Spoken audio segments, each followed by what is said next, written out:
Oi, hoje nós vamos fazer um programa especial fazendo a retrospectiva dos nossos melhores momentos, no nosso entendimento, do ano de 2022.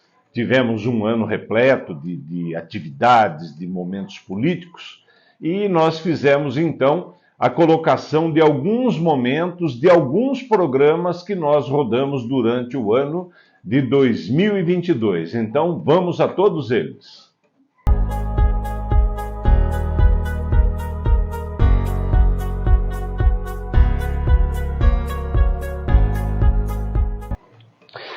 Em fevereiro, nós tivemos um programa especial falando a respeito da nossa eleição. O Sindicato dos Bancários Sorocaba e Região passou por eleição e nós fizemos a apresentação da chapa dos novos dirigentes que fizeram a composição da atual diretoria e que trabalhamos hoje.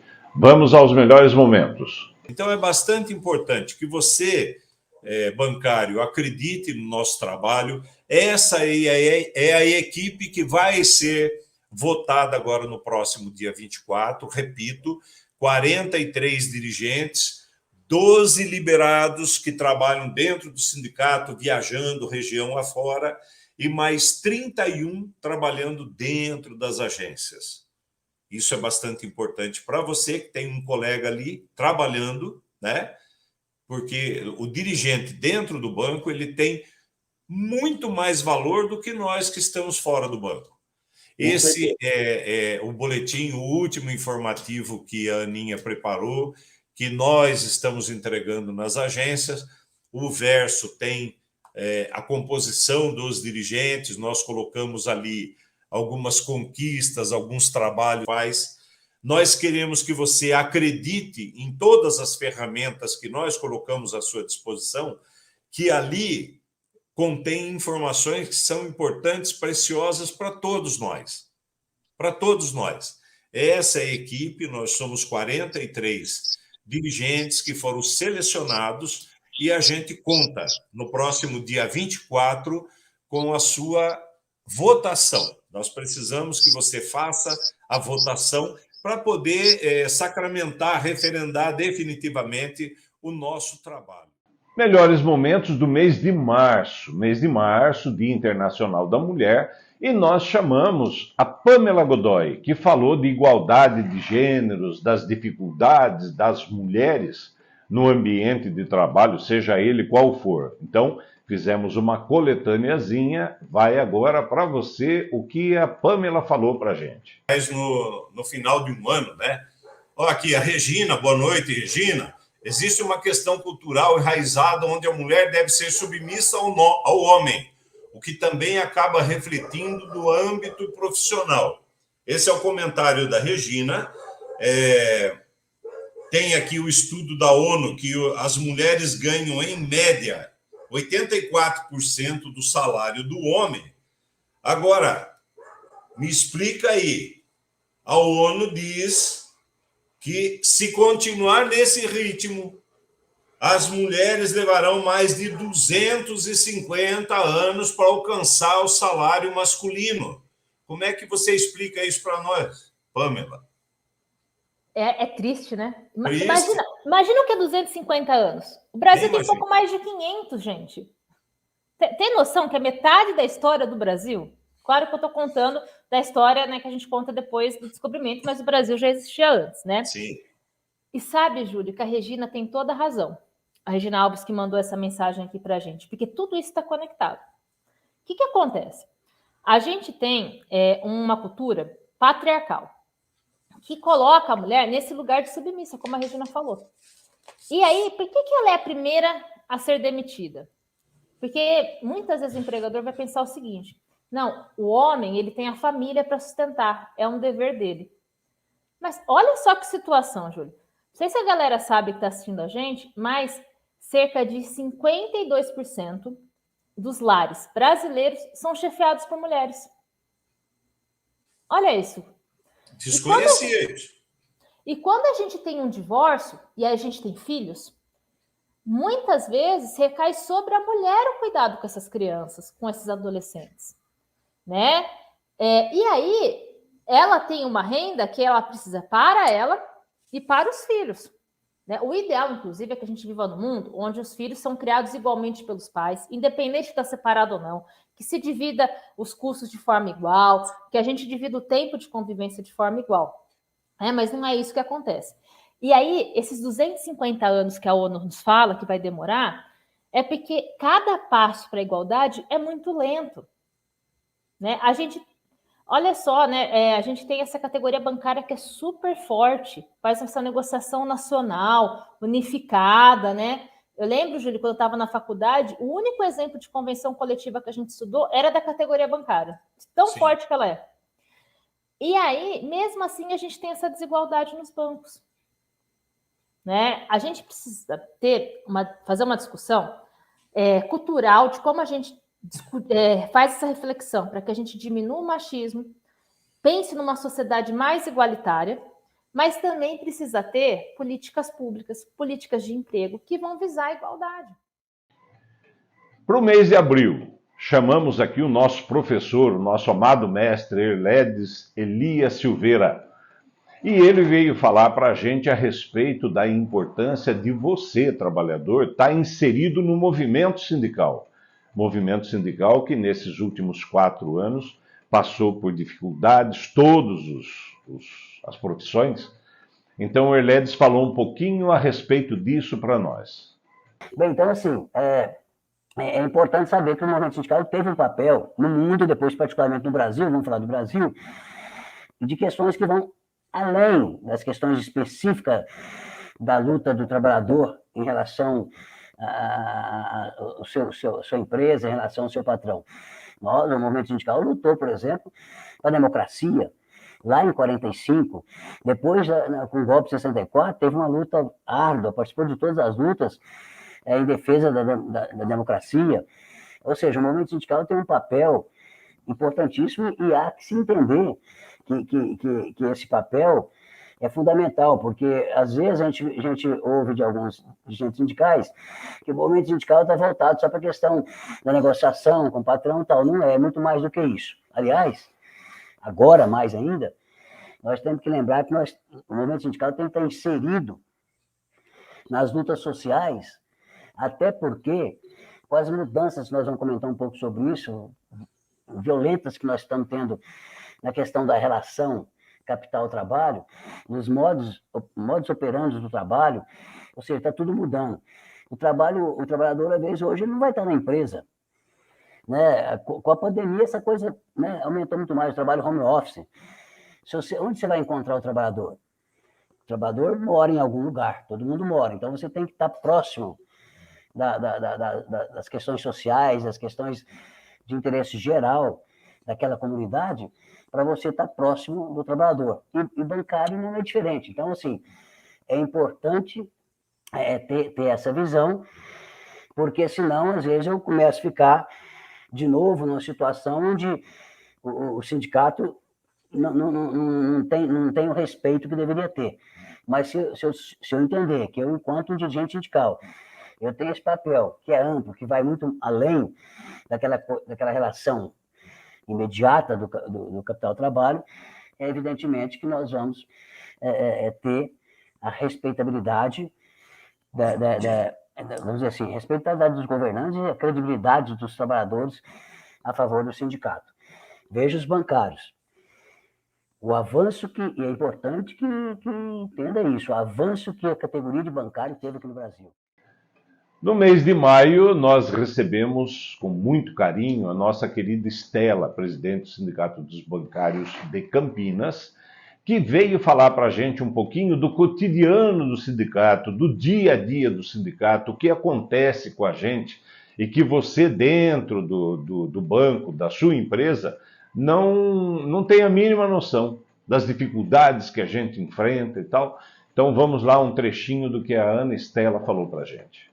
Ô, Renato, assim, ó, eu acho que tudo tem prazo de validade, né? Até nós aqui nessa terra aqui, nós temos uma hora aí que a nossa bateria vai acabar e a gente vai embora também. Mas o que a gente viu nesses anos todos é que lá atrás, na década de 90, a gente tinha 800 mil bancários. Hoje nós temos aí em torno de 350. né, considerados bancários.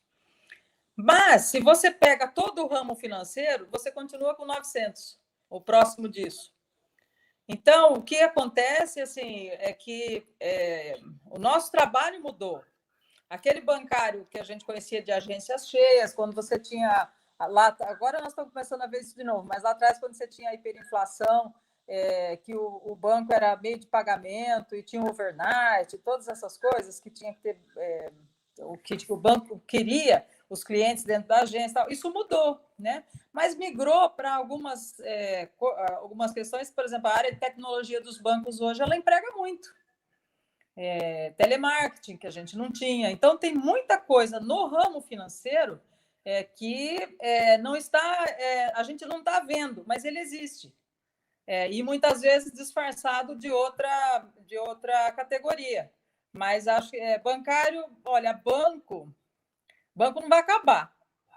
Nós temos aqui no Brasil essa grande concentração bancária, né, nos bancos de varejo, que são só 5, mas nós temos os bancos médios empregando, nós temos as cooperativas, né, que vêm crescendo bastante, que atuam como bancos em quase todas elas. Então, o ramo financeiro é um ramo que não diminuiu de tamanho. Agora, se a gente vai extinguir algum dia, não sei, mas emprestar dinheiro, captar dinheiro e emprestar, eu acho que isso os bancos não vão parar de fazer tão cedo. Então, penso que a gente tem bastante tempo para viver ainda assim. No mês de junho, falamos com José Antônio Fernandes Paiva, presidente dos Sindicatos Bancários de Piracicaba. E ele falou para a gente a respeito da representatividade do sindicalista no meio político. Paiva, que naquela oportunidade já era pré-candidato a deputado federal, então falou um pouquinho sobre política para a gente, é só acompanhar na sequência. Eu acabei de ter uma conversa hoje à tarde aqui com a imprensa, então, assim, nós hoje, Júlio, nós temos uma convenção coletiva nacional que inveja para o conjunto dos trabalhadores do ponto de vista da unidade que nós criamos. A nossa convenção coletiva de trabalho, os que são bancários têm noção disso, mas quem não é bancário, ela completa, nesse ano de 2022, 30 anos de convenção coletiva de trabalho. A convenção vale tanto lá no Rio Grande do Sul, como do Iapoque ao Chuí, a mesma convenção coletiva de trabalho. E hoje, né, vocês verem, nós temos hoje mais do que um salário mínimo só de ticket, refeição e alimentação. Sim. Então, é significativo. A PLR nossa é de 2,2 salários mais um valor ainda fixo. Então, vamos tentar aumentar agora. Então, isso é fruto do quê? É fruto de um amadurecimento, a categoria, a confiança que ela deposita nos sindicatos, e a partir daí os sindicatos correm para quê? Para montar uma assessoria competente, para se capacitarem os dirigentes. Por quê? Quando você entra num processo de negociação coletiva com os bancos são os setores mais envolvidos da sociedade. Quando você fala que os bancos tiveram 27 bilhões de lucro líquido nos últimos, apenas 5 maiores bancos, né, nos últimos 12 meses, é coisa assustadora do ponto de vista da economia. Então, eu costumo dizer, Júlia, aí para os colegas que são dos outros sindicatos, que nós não somos melhores do que ninguém. Nós somos diferentes, categoria diferenciada, nosso patrão é muito rico, né? E aí, o que a gente tenta fazer? Com vários interlocutores dos bancos, tem gente muito boa, nós acabamos de falar um nome, eu não vou falar o nome dele aqui, senão a gente elogia ele, o banco fica com ciúmes, é capaz de demiti-lo, né?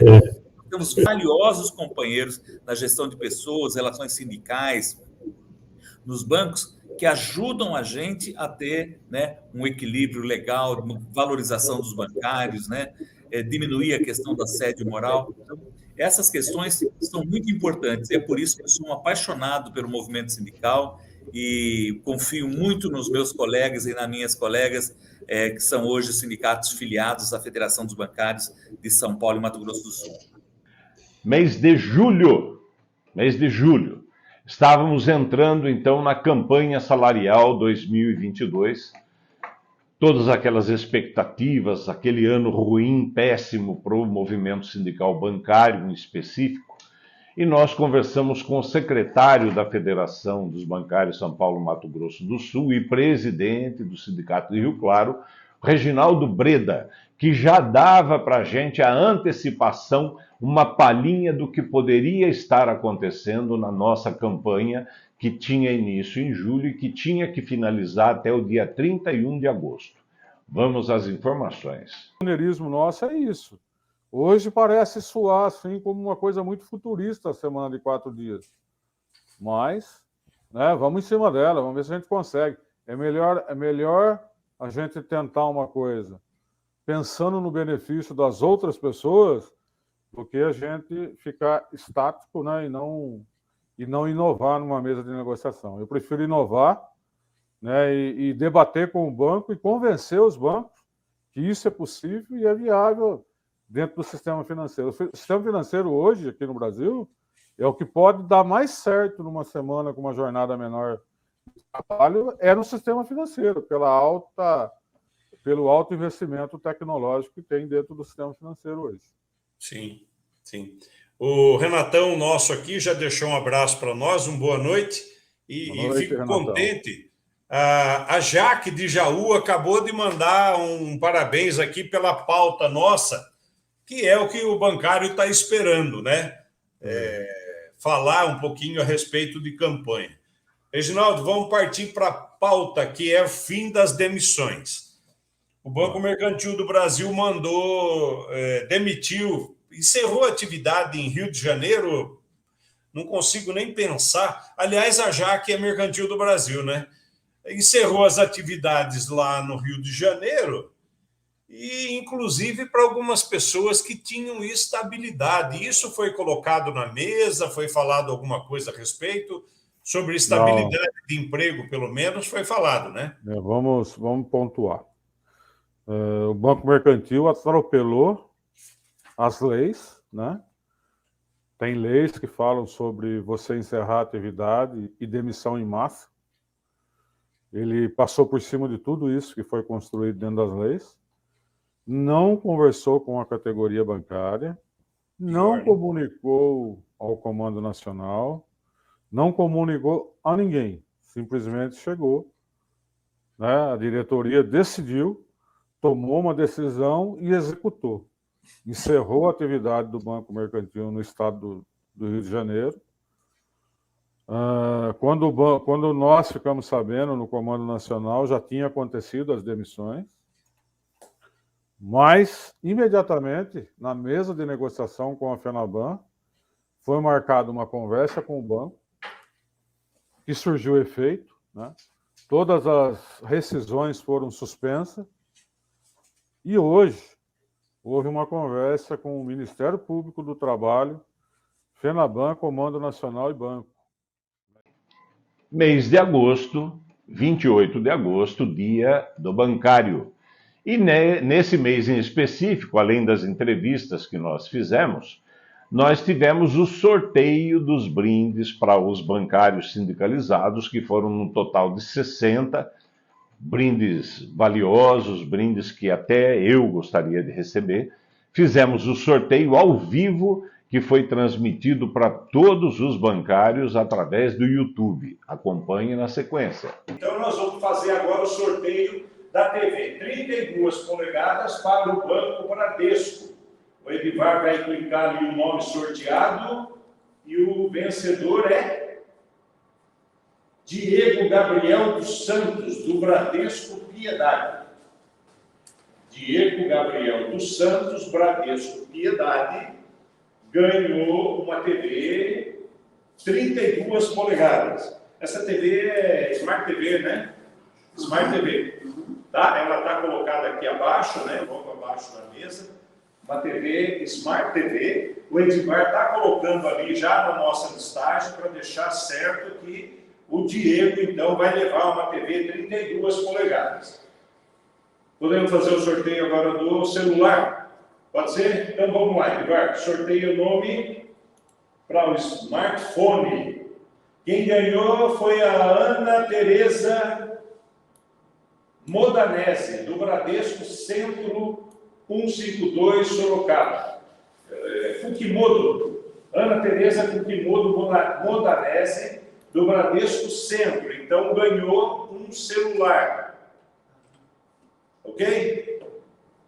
Ali, está colocado também na nossa listagem, para não deixar nenhuma dúvida de que nós temos aqui o sorteio feito, né? Deixa eu ver, onde é que está o... Aqui. Ok? Celular, ó, ruidinho. A TV eu não vou levantar por motivos óbvios, tá? Vamos lá. Então, o sorteio do Bradesco já está resolvido. Só do Banco Bradesco. Depois, nós vamos sortear 8 brindes, né, que eu falo na sequência. Nós vamos agora fazer o sorteio do Banco do Brasil.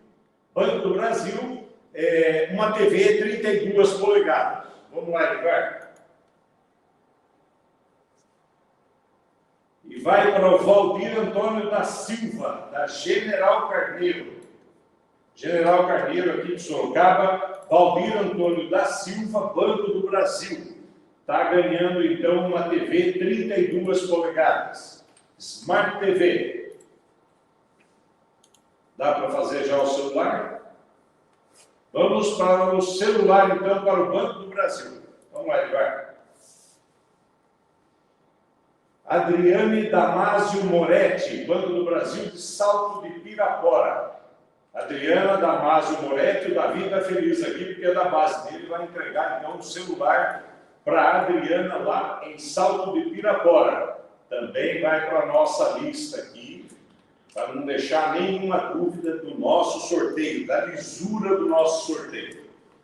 Passamos, então, para o Banco Caixa. O Banco Caixa, lembro que toda a base territorial do sindicato, são 40 cidades, nós vamos sortear agora para um felizardo da Caixa a TV 32 polegadas. Vamos devagar. E vai para Melissa Akami Maeda de Oliveira, da Caixa Campolim. Quem faz o trabalho no Banco Caixa é o Cabreira. Eu acho que 90% de vocês conhecem já. O cidadão aí com quase 40 anos no banco, umas coisas aí. Está aqui do lado, está rindo, mas é sério, ele já trabalha faz um tempão em banco. E aí chegamos no mês de setembro, aquele mês em que a gente pode comemorar ou não as negociações que findaram no 31 de agosto. Esse ano, tudo certinho, 31 de agosto, finalizado. Chamamos para uma conversa o presidente da Federação São Paulo-Mato Grosso do Sul, o nosso querido Davi Zaia, que falou dos resultados, das conquistas que obtivemos nessa campanha salarial de 2022, que projeta então 2 anos, até 2024, e o Davi contou para a gente um pouquinho do que foi essa campanha. Olha, Júlio, a campanha é sempre um esforço grande e a gente não tem 100% de certeza do que vai acontecer, né? A primeira surpresa, né, foi essa questão que, em função de uma série de medidas que o governo tomou, medidas aí de última hora, que não alteram profundamente o quadro da economia, né, porque o país continua numa crise lascada, né, mas fizeram baixar alguns preços, né, como gasolina, como a própria energia, porque saiu a bandeira vermelha, saiu essas questões aí, né? Só que em função até da pressa do processo eleitoral do governo, né, isso aconteceu bem em julho e agosto, né? Então, nós vimos aí numa inflação, não que a gente goste de inflação, né? Inflação é ruim, a gente quer que ela baixe, né? Mas precisa baixar tudo, né? Então, nós tivemos a baixa de alguns preços da economia que resultaram num INPC menor, né? Nós vimos até julho, né, um INPC que acho que em março, abril, maio, junho chegou a bater 12, né? Em julho estava com 10, né? E agora em setembro, né, a gente ainda não tem o número oficial, mas deve fechar aí com 9,8. Então a primeira surpresa foi essa, né, que ninguém imaginava que a gente fosse ter 2 meses de índice de deflação, né? E isso gerou uma expectativa difícil para resolver a campanha, porque a gente todo ano trabalha com índice de 12 meses. Né? Então, se o índice tivesse subido no dia, a gente também não ia... A gente ia querer aquele índice que subiu no mês anterior. Né? Então, não dá para mudar a regra, que é uma regra consagrada, que a inflação é a inflação de 12 meses em 31 de agosto. Né? Mas é claro que os preços, principalmente o preço de alimentos, né? Porque inflação é uma média, né? A inflação oficial que é divulgada. Né? A minha inflação não é igual à sua, né? Você tem filho na escola ainda, eu já não tenho mais, então, né? Por aí já começam as diferenças. Né? Então, cada um tem a sua inflação, mas a gente trabalha com o índice, que é o divulgado pelo IBGE. Então, essa foi a primeira questão importante.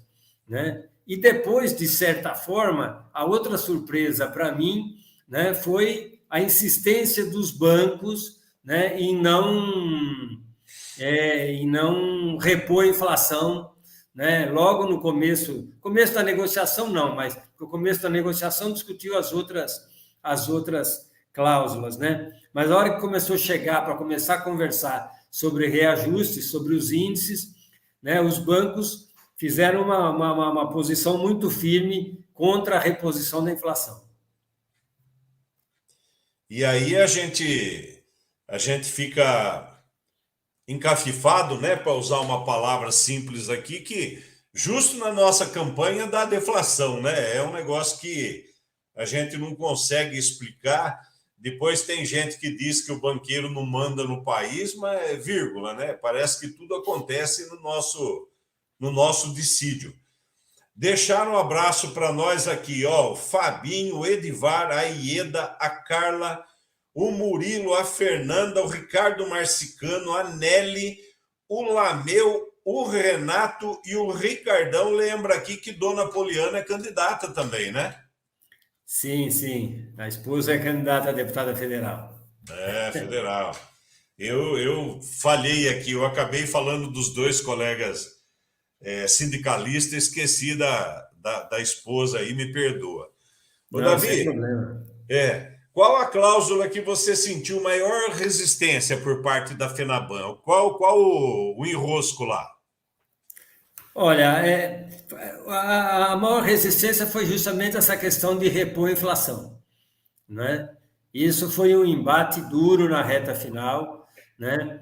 Os bancários aí que estão assistindo, vocês aí que estão acompanhando, lembro que eles começaram oferecendo lá 50 e poucos % da inflação, né? Que era uma coisa que não passava pela cabeça, né? Então, claro que a gente imaginava que aquilo fosse um primeiro movimento, mas eles começaram um movimento muito baixo, né? O que significa que, de fato, essa cláusula ia ser, como foi, uma cláusula muito difícil, né?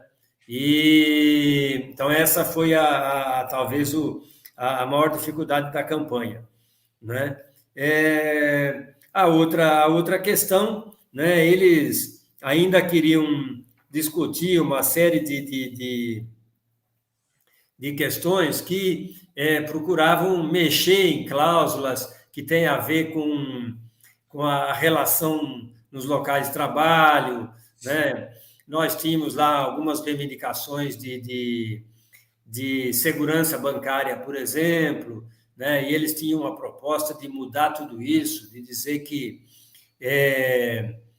descaracterizava, né? Porque quando a gente está falando de segurança bancária, a gente está falando basicamente de agência, né? Então, eles vieram com uma redação que desqualificava a agência, porque agora tem agências diferentes, né? Tem escritório de negócio, agência que tem caixa, agência que tem numerário, agência que não tem numerário, né? Mas na redação que eles estavam querendo propor lá, não ia sobrar nenhuma agência, né? Ia ser tudo liberado, né? Então, essas foram talvez as duas questões aí importantes, né, que surgiram na campanha.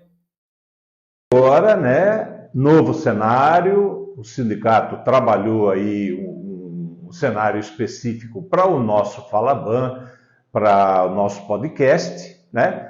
E no mês de outubro, nós falamos com o Dr. Felipe Ferregutti, que trouxe o assunto para a gente, Outubro Rosa. E também falamos com a Patrícia Bassanin, do Sindicato de Campinas, dirigente sindical, que trouxe para a gente os problemas do Banco Santander, esse banco que vem dando trabalho, que vem inovando para complicar a vida do trabalhador. Então vamos acompanhar as duas falas agora. Sim, sim. Infelizmente, por mais que o INCRA tenta ter um controle, existem várias normativas que têm que ser reportado ao órgão, né, todos os casos que são detectados de câncer, a gente não consegue ter um número 100% exato. Mas existe uma estimativa, né, foi feita uma estimativa agora para 2022, a gente teve um hiato aí por conta da pandemia, que a cada 100 mil habitantes, porque combate homens também, 11 pessoas terão câncer de mama.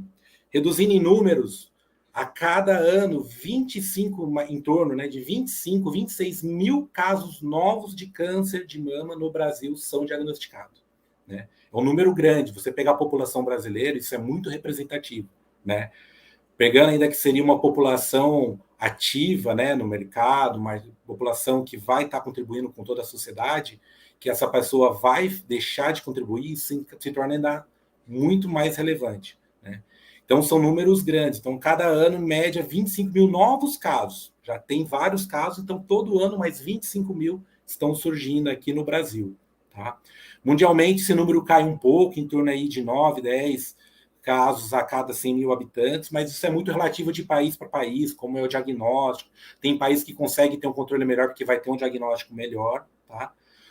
Mas no Brasil a média seria esse, em torno de 25 a 26 mil novos casos por ano. E tratamento, Felipe, como é que, pelo menos o básico, né? O que você pode falar para a gente com respeito ao tratamento do câncer de mama? Sim, o tratamento ele varia muito de acordo com como que se encontra o câncer, tá? Por isso que eu volto de novo a bater na tecla, diagnóstico precoce é essencial. Por quê? Sendo bem simples, sucinto para vocês entenderem. Um câncer que é aquele carocinho que foi diagnosticado ali nas primeiras semanas, primeiros meses, vai ser uma cirurgia bem simples acompanhada de uma radioterapia, por exemplo, tá? Agora, já aquele câncer que demorou anos, ele pode se espalhar pelo corpo. Aí vai ser necessário algumas outras terapias, quimioterapia, radioterapia. Em alguns casos, nem existe, vai ter mais tratamento, que a gente chama de paliativo. Né? Ou seja, vai dar um conforto para a pessoa só e tentar aumentar um pouco a sobrevida dela. Então, o tratamento ele pode passar desde o tratamento cirúrgico, que é a retirada mesmo do tumor, né? Ou alguns casos até da mama, de acordo com o tamanho do tumor, e também a tratamentos sistêmicos do corpo todo, que seria a radioterapia ou a quimioterapia mesmo, para poder fazer esse tratamento. Então, o tratamento está intimamente relacionado ao estágio do tumor que ele é diagnosticado. Por isso que é importante diagnosticar precocemente. E o homem, como é que o homem reage a isso? Porque eu já sabia, né? Mas eu acredito que muitos homens não tenham essa informação de que o homem também pode ter câncer de mama. Sim. Como é que se vira o homem brasileiro? Como é que vocês recebem esse paciente e qual a reação dele quando descobre o problema? Sim, o câncer de mama no homem ele é raro, tá? Não é tão comum, em torno de 1 a 2% de todos os cânceres de mama que são diagnosticados, 1 ou 2% só que acometem os homens, tá? O homem em si, a gente já tem um problema geral, porque o homem ele é muito relutante a buscar o tratamento, né? Então, o grande desafio, de fato, é o homem que tem um câncer de mama, que ele vai chegar no estágio já muito avançado, né? Então, o que é importante? Prestar atenção, alguma alteração, uma nodulação que você sinta no tórax, um aumento do volume, tá? Alguns homens até procuram, por estética mesmo. Achei que eu estou ficando com aumento do volume, tá feio, tá parecendo até uma mama feminina, às vezes, tal.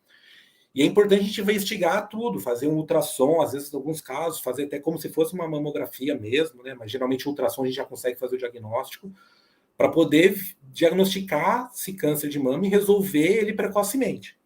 Só que, infelizmente, o homem ele é relutante ao tratamento e quando ele chega, já está em um estágio bem avançado. Então, o que isso ocasiona? Câncer de mama no homem é raro, mas ele tem uma mortalidade alta, porque quando chega ao tratamento, ele já está em estágio avançado. Então, por isso que é bom o homem também se conscientizar, ficar esperto. Nossa, isso não está normal, estou vendo que está aumentando, tem um caroço, está tendo uma alteração aqui no mamilo, tal. Isso é muito importante. E não ter vergonha de procurar ajuda. Tá? Ninguém vai julgar, ninguém vai comentar, nem nada. Então, é muito importante também o homem se cuidar nesse quesito.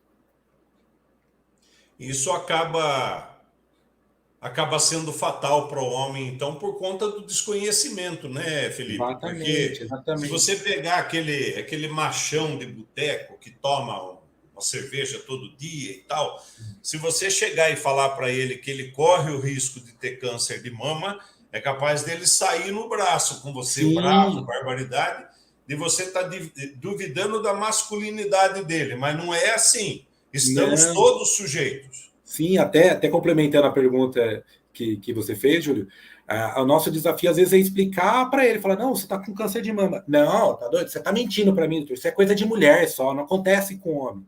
Então é muito bom saber que isso acomete sim com homem. Sendo bem técnico até, o câncer de mama ele é um câncer da glândula mamária, né?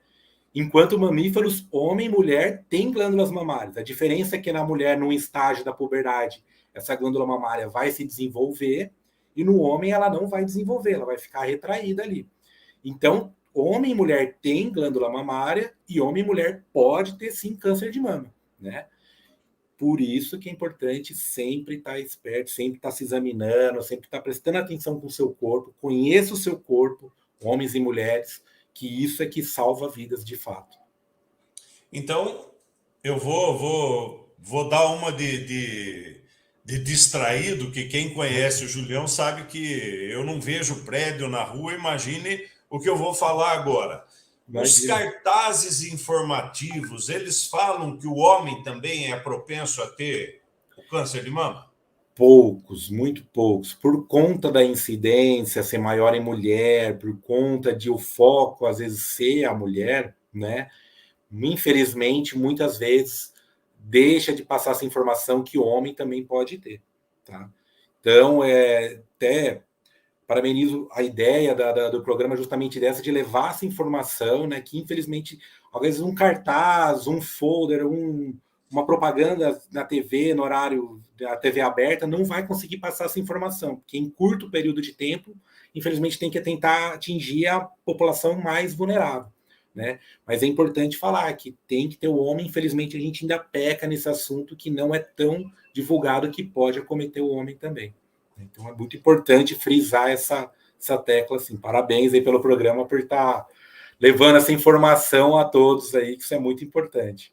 Eu vou pedir para a Ana, porque ela faz uma pequena edição do texto, de uma fala, né, do nosso entrevistado, e eu vou pedir para ela fazer uma edição desse ponto, você falando que o homem também é propenso e tal, porque é tudo uma questão de educação, né, Felipe? Sim, a gente recebe uma educação de família, você depois vai aprender o ensinamento na escola tal, mas se o homem é relutante a procurar o médico, ele vai descobrir de uma forma traumática que tem o problema quando, como já você falou, não tiver mais solução, né? Não tem mais solução, exatamente. Infelizmente é isso que a gente observa muito no dia a dia, né? Chega já casos muito avançados que, infelizmente, eu falo que medicina, infelizmente, ela é limitada, né? O médico, o ser humano, toda a tecnologia, a ciência, infelizmente, ela pode ir até um ponto, né? Passado de algum ponto, infelizmente, a gente não pode mais ajudar. Então, a gente tenta evitar ao máximo que a gente chega nesse ponto final, né? E por isso que informação é muito importante, avanço na ciência da informação é muito importante, né?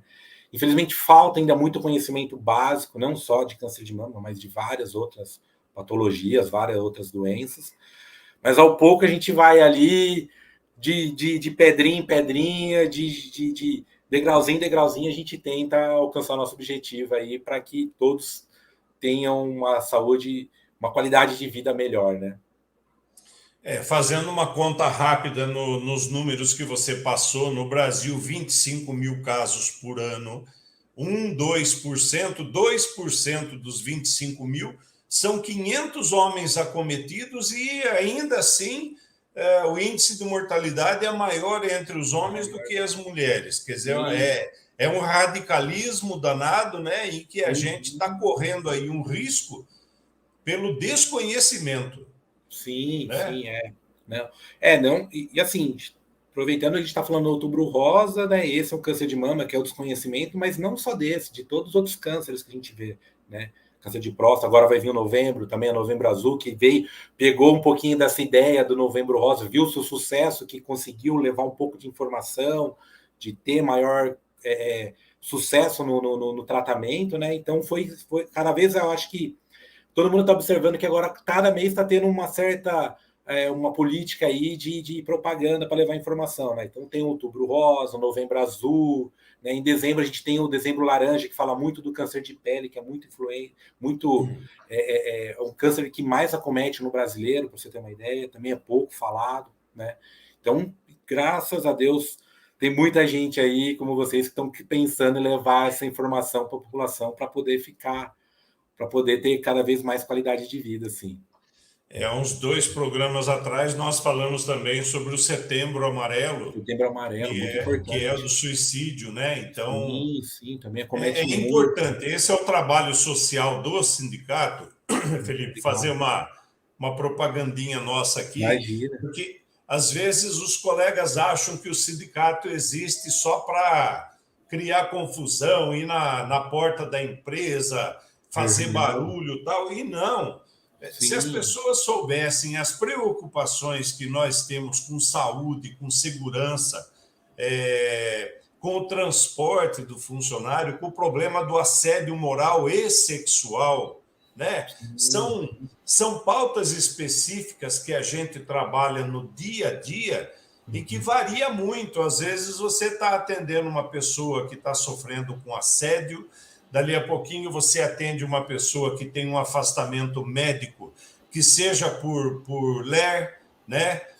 Por estresse, a cabeça já não está funcionando direito, tal. Então, o movimento sindical tem uma preocupação múltipla com o trabalhador, e não é com A, com B, é de A a Z, são com todos os trabalhadores. Sim. Né? Não, isso que faz a diferença, isso que a gente... puxando também agora um pouquinho essa gente foi lado, a gente que está aqui do outro lado da mesa, né, que chega a esses casos mesmo, é isso que faz a diferença, tá? Que leve alguém que esteja levando informação, associações, organizações que estejam levando informação e consegue, de fato, levar a pessoa a acreditar que ela pode estar bem, que ela pode conseguir fazer ela enxergar mesmo que ela pode ter esse problema, que ela tem que buscar ajuda, né? Isso vai ser essencial. É 1, 2, mas é muito diferente. Vai ser esse 1, 2 que você pode estar salvando a vida dele.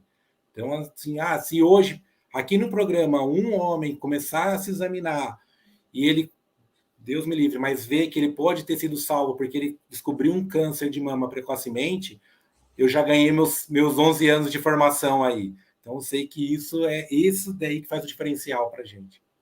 A gente torce que não, né, Felipe? Mas a natureza humana, como você falou, de repente já vem pela genética da família, né? Então, não há o que se fazer, né? Não tem, esse tipo de câncer em si não tem muita coisa, a gente não tem o que fazer, né? Não tem como brigar com a natureza. Sim. Então, a gente tentamos ao máximo minimizar os atos dela, né? Tá.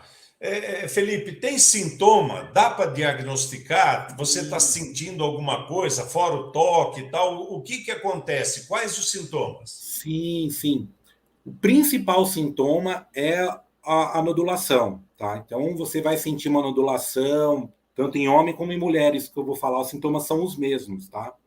Mas, basicamente, você vai sentir nodulação, um nódulo mais um pouco doloroso. Ele pode ser indoloro, mas também pode ser doloroso, tá? E, basicamente, você vê que está tendo alguma alteração na mama. Então, você vai ver que uma mama que ela está com uma pele um pouco mais rugosa, a gente até tem um nome que fala que é pele em casca de laranja, que é bem esse aspecto mesmo, aquela mama mais rugosa, fala, nossa, mas não está inflamada a mama, tudo. Às vezes tem uma coisa também chamada descarga papilar, que é isso, você vê que está sendo uma secreção pelo mamilo, tá? Isso pode ser que seja algum nódulo que esteja ali dentro, que já está infectando, até um sinal tardio, né? Dificilmente você vai ter algum sintoma como febre, dor, essas coisas. Por isso que você tem que se examinar, tá? Você vai ter mais sinais do que sintomas. Então, você vai ter mais essa sensação do nódulo, da pele enrugada, da secreção que está sendo pelo mamilo. Dificilmente você vai ter a febre, vai ter algum outro sinal assim que fica mais em cima do muro, digamos assim. É meio inespecífico até, né? Por isso que é muito importante o autoexame. Muito importante você estar ali no banho, ali no seu momento, você sentir, palpar sua mama, ver se não tem nenhum caroço que você não percebia antes, ou sentir um carocinho que está aumentando, que você está achando estranho, um pouco mais doloroso às vezes. Isso é muito importante. Basicamente, são esses os sinais, tá, que a gente vai ter, né? Isso que é muito importante você prestar atenção no seu corpo, que isso pode salvar a sua vida. Isso é muito importante. Tá, Felipe, o remedinho caseiro, a pomadinha, o chazinho, tal, essas coisas não são recomendadas, né? Não, infelizmente, medicina a gente trabalha sempre com estudo de casos, né? Então a gente vai vendo o que foi feito, o que existe de tratamento. Então, principalmente há um grande avanço no tratamento hoje em dia do câncer, né? Apesar de muita gente falar, a indústria quer que tenha o câncer. Não, pelo contrário. A gente quer que tenha, assim, a cura do câncer, né? Então, tudo que existe hoje de tratamento foi muito estudado e está sendo cada dia mais sendo estudado e está evoluindo cada vez mais. Então, infelizmente, não vai ser um chá, não vai ser uma pomada, não vai ser alguma simpatia que pode melhorar. E às vezes você ficar esperando, essa pomadinha vai melhorar. Passa um mês. Não, agora ela vai melhorar. 2, 3 meses, 1 ano. Isso pode ser o que vai determinar que você vai ter a cura ou não. Bom, vou tentar fazer um resumo para a gente se situar de como o banco tem seguido com as terceirizações. Em torno de aproximadamente 2 anos, ele já fez mais de 9.000 terceirizações. Então, qual é o processo do banco, né? Através do amparo jurídico que ele tem na lei trabalhista, depois da reforma trabalhista de 2017, ele tem uma segurança jurídica onde permite que ele faça a terceirização. Sendo que anterior a isso a gente não podia fazer. E agora o Banco Santander saiu aí na frente dos outros bancos e descobriu que ele pode fazer e isso vai baratear o custo dele. Então, ele cria novas empresas, novos CNPJs e começou a terceirizar áreas. Então, hoje ele já tem várias áreas terceirizadas. Começou com o call center, depois foi para a área de tecnologia, depois foi para a área de investimentos, câmbio, e agora, por último, na sexta-feira, dia 30, ele terceirizou a área de manufatura. Criou uma nova empresa chamada SX Tools, e todo o pessoal que faz parte da área de manufatura, que processa, da área administrativa do banco, eles foram surpreendidos com essa informação na sexta-feira, e que no dia 3, na segunda-feira seguinte, eles já não seriam mais bancários, eles seriam agora funcionários dessa terceirizada do banco. Bom, claro que isso desagradou 100% as pessoas, tem um número nacional de bancários envolvidos nessa última terceirização do banco, em torno de 1.700 pessoas, não é pouca gente, e uma preocupação muito grande, porque no primeiro momento, o banco ele fez uma migração, ele não desligou essas pessoas, ele migrou para essa nova empresa, né? O salário deles não mudou, o ticket não mudou, os benefícios ainda não mudaram. Mas tem uma grande preocupação, porque a gente sabe que a médio prazo, se não curto, o banco não vai ficar com esse funcionário. Vai ter um funcionário contratado novo dessa empresa SX que fará o mesmo serviço que esse bancário faz hoje. E é claro que existe essa preocupação do desligamento desses funcionários que, entre aspas, o banco considera que é mais caro. Na sexta-feira, o banco fez uma live anunciando a chegada dessa nova empresa, que a gente chamou de circo, porque foi uma coisa assim espetaculosa. Tinha até um psiquiatra ali para atender esses funcionários, para tentar fazê-los aceitar essa nova situação, dizer que não era todo esse problema que a gente estava vendo, que estava sendo criado, que eles tinham que aceitar o mundo da automação, esse novo mundo digital que a gente vivendo, e que o mundo do trabalho vem mudando. Isso é verdade, o mundo do trabalho vem mudando mesmo. Mas a gente não pode aceitar a precarização desse trabalho, né? Então, claro que houve muita revolta, né? Os sindicatos aí foram bombardeados de denúncias e pedido de socorro por esses bancários, e aí a gente não teve outra coisa a fazer a não ser se mobilizar. Então, nós fizemos paralisações, manifestações, isso foi a nível nacional, a semana passada toda, né?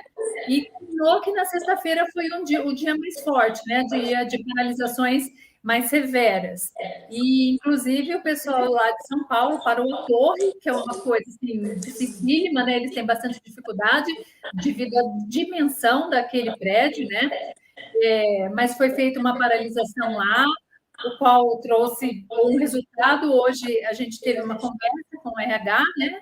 A Fabiana, que é a Recursos Humanos Sindicais, nos chamou para uma conversa, mas infelizmente, sem muitas... Na verdade, ela mais se explicou, ela quis mais tentar nos convencer de que o problema não é tão grande assim, do que qualquer outro tipo de coisa. Então, estamos vivendo esse momento, Júlio, difícil. Ô, Patrícia, já faz algum tempo que a Fabiana Ribeiro tem, na verdade, ela vem tentando nos convencer de que as mudanças do banco são boas, né?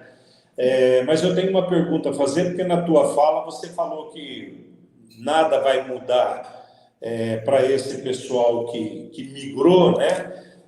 Eu tinha ouvido falar que a PLR e o TIC não vão ser pagos para esse pessoal.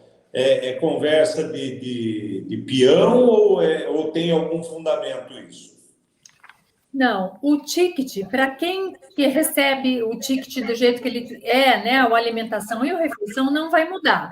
Mas para esse novo funcionário que vai entrar, né, porque essa empresa ela não vai ter só esse número de bancários migrados, ela com certeza vai aumentar. Então, para essa nova contratação, eles já não têm mais o ticket alimentação, somente por refeição. E a PLR, sim, a PLR eles vão perder, né? Todos os funcionários vão perder, com a promessa aí do banco de que existe um programa de remuneração variável, que o funcionário ele pode ganhar um valor, se não igual, maior ainda do que ele recebia da PLR. Então, você tem razão, essa é uma perda de imediato que ele já passa, né? Sem falar que ele também sai da categoria, então ele também perde a representação dos sindicatos bancários, né? Ele deixa de ser bancário para ser agora um funcionário terceiro, representado por... Tá, então esse que está migrando agora, ele vai perder a PLR. Vai. O novo é que já entra sem o ticket, nem pensar em PLR, né? Sim. Mas o bancário, o que foi migrado agora, provavelmente, a gente falando em português claro, em 23 ele já não vai ter mais a PLR. Inclusive, a segunda parcela que a gente recebe lá em fevereiro, esse funcionário já vai receber proporcional. Então, ele vai receber 9/12 dessa PLR. Tá. Assim como a PPRS, que é aquele outro programa que é pago, que a gente acabou de acordar, né? Acabamos de acordar o aditivo, e ele já sai perdendo aí alguns meses dessa remuneração. Deixou para nós um abraço aqui. Eu quero deixar um beijo para a Leidiane. Falei que ia mandar um beijo para ela, que ela é quem mais ri de tudo aqui, né? Não vai rir da nossa situação, mas ela gosta muito de dar risada. O Rodolfo está desejando aqui uma boa noite a nós, em especial a Patrícia. Conhece o Rodolfo, né, Patrícia? Obrigada, Rodolfo. Claro que sim, é um querido nosso aqui. Uma boa noite para você. Viu? Houve alguma negociação prévia, algum aviso, qualquer comunicado que fosse com respeito a essa mudança? Não. O Santander vem fazendo grandes mudanças, fez muitas mudanças também na área de segurança do banco, que eu sei que é um assunto que você tem aí na sua linha de frente, que você domina, né? E cuida disso para nós. Mas ele vem fazendo essas mudanças desde 2016 e a nossa briga é sempre essa, né? Primeiro faz e depois informa. E a gente tem uma comissão de uma organização dos empregados constituída que é exatamente para isso, para você conseguir construir um debate com o banco antes de que ele coloque em prática essas mudanças. Esse seria o ideal, né? Isso é o que a gente pensa, isso que a gente busca. Mas já tem. Nem sempre foi assim. Eu acho que tem tempos que foi bem melhor. Mas agora a política do fato consumado é uma realidade dentro do Santander que está difícil da gente conseguir mudar. Primeiro ele faz e depois ele informa. Isso quando a gente não é informado por programa de televisão, né? E intervalos de televisão, como já aconteceu também naquele programa que o banco fez na abertura dos sábados, né? Para fazer o atendimento que se chamava Desendivida, né, que aconteceu no dia 22 de janeiro, que foi uma grande surpresa, que a gente foi surpreendido aí pela notícia na televisão. Então, a gente, enquanto representante da COE, entende, colocamos isso todas as vezes, inclusive hoje, na reunião que tivemos com a Fabiana, do quanto isso é desrespeitoso. Porque, assim, para dar um exemplo, a nossa assinatura do aditivo, que foi uma coisa exaustiva, cansativa, para a gente conseguir chegar num acordo, né, de ambas as partes, nós valorizamos, assinamos esse acordo na terça-feira, né, e na sexta-feira o banco vai lá e nos surpreende. Mês de novembro, nós conversamos com o Dr. Sandro Dini, médico fantástico, gosto muito dele, trouxe o assunto para a gente, câncer de próstata, né, o Novembro Azul. E também a doutora Luíse Teixeira, que falou sobre democracia. A doutora Luíse faz parte do grupo de advogados da LBS, que trabalha aqui junto aos sindicatos bancários de Sorocaba. Vamos acompanhar, então, a entrevista, um recortezinho da entrevista de cada um dos dois. Exato. O câncer de próstata, felizmente, Júlio, quando a pessoa é acometida pelo câncer de próstata, é um câncer de um crescimento lento, é um câncer de um crescimento bem